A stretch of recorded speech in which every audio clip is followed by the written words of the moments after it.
All right, welcome back to the channel. Today we're going to go through how to know if your Facebook ad is a winner within 48 hours. A lot of brands wait too long. They burn some ad spend. I'm going to go through a checklist to go through to make sure your ad is either going to win or just to cut it and not become emotionally involved and waste your money.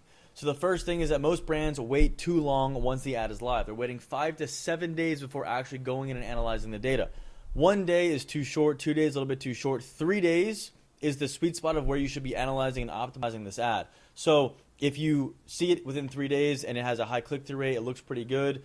Maybe you have a CPA in there, a decent cost per acquisition. Obviously, you're going to keep that on, right? But the faster you identify this, the faster you look at the ads, the faster you can make these adjustments. Of course, the longer you wait, if you wait to 5 days to 7 days, also depends on your spend. You're most likely going to waste money here. Depends on your campaign structure and how much you actually want to spend with your test spend on each ad. But majority of the time, 3 days, wait for it to optimize. If it doesn't click by then, turn it off. It's just not worth even wasting more money or hoping that it starts to work.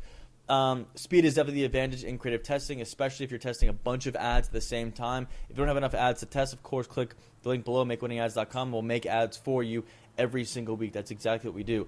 So the first thing to focus on and to watch in the analytics columns is the hook rate and the click-through rate. So the first few seconds obviously determine if the rest is even going to be, worth watching to the consumer. The first few seconds is the hook. What are you saying and what's the visual? Is it catchy? Are you conveying a message? Do you have an angle that you're actually talking about? What are you saying to resonate with the consumer?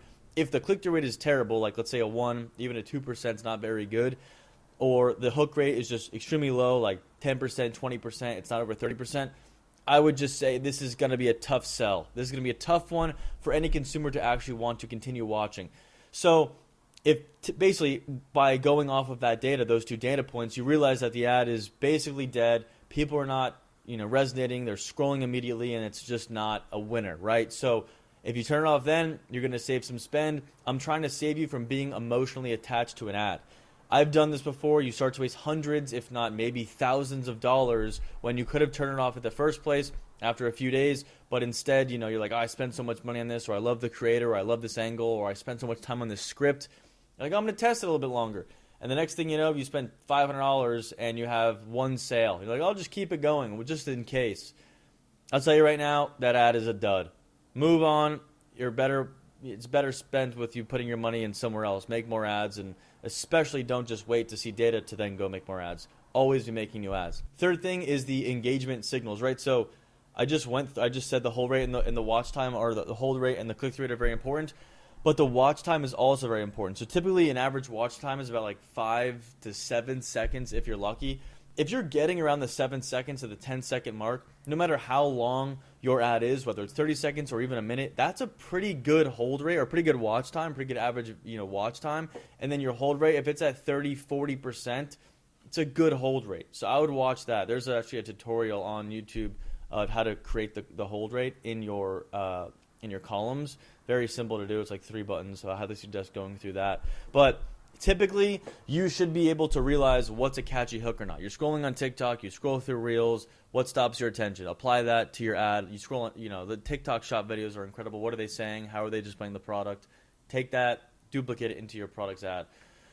So if people are not staying past the hook, right, if maybe let's say your click-through rate is good and you have no sales, right? That means you have a decent hook, but the angle is not there. So the script or the static maybe, or your video is just not there yet. So maybe you take that hook and you attach it to another script or another body of the ad. There's a bunch of different ways you can play around with that. But if your hook is good, you're not getting conversions. It also could be your landing page, and that's a topic for a different video. But go for the hook. Make sure the hook is really good, and everything else should follow. The hook should obviously have something to do with the script and the body of the ad, or else it's like it doesn't flow. It's like, what are you even talking about? The hook has to match the body and the angle of the actual ad.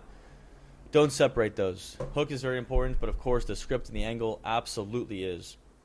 The last point here is when you see promise, when you see an ad start to gain traction, of course with the click-through rate, the hold rate, and now the cost per acquisition, you're getting some sales in here, you need to iterate immediately. So obviously I would hope as you uploaded ads and you're testing, you have more things being produced in the background, whether that's with us, AdBlend, or you're producing yourself or whatever. You're getting more creatives made, and you're not just relying on one ad to take you to the promised land. That doesn't happen ever. It has happened when you're testing tens of ads a week and then one clicks. It doesn't happen just one ad and you take off. That doesn't happen anymore. So once you see this ad start to work, your CPA is decent, you enjoy it, it looks good, all the metrics looks good, you're going to iterate on this very quickly. So you're not going to wait weeks to test this. You're going to make 3 to 5 variations immediately.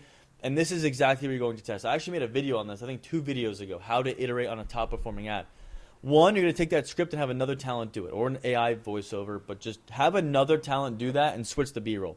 2, you're going to take the same thing that you have, the same body, the same everything, and then you're going to change the hooks. And then, of course, the next thing is you're going to take the angle and create more scripts based off that, have the same talent or have the same voiceover do that, and then, of course, the new B-roll.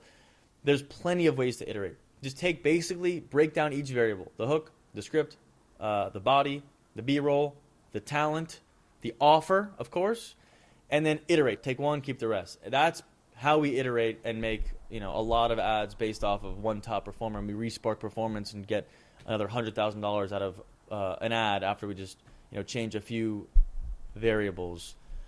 Yeah, so basically to sum it all up here, scaling a top performing ad comes from taking all the best variables from an ad and iterating on it and multiplying that, right? So you're taking all the winners, the winning structure, the winning framework of an ad, and then you're going to retest. But of course, if nothing is working off of those tests, you need new angles, and I have videos about that too, finding new angles. You're going to go to TikTok, Amazon reviews of on your website, or see what your customers are actually saying. Ask friends what they think. I mean, you can watch YouTube videos on rating this pillow, and you see what they're saying. What are the comments saying? Just read what the consumer's actually saying, and then turn that into a script. Sometimes it's a story. Sometimes it's a huge pain point. Sometimes it's a couple talking about something that's worked multiple times. That is a great way to find new angles and build scripts around those. But yes, this is exactly, I don't know if your Facebook ad is a winner in 48 hours, basically 72 hours. Within 72 hours, you should know if this is going to be a winner, or you should turn this off. So if you need help making ad creatives for your direct consumer brand, or even, apps, we do apps, SaaS products, anything really that needs meta ads. If you need ad creatives every single week, makewinningads.com, click the link below, schedule a call. We'll talk very soon. Thank you so much for watching. I appreciate it.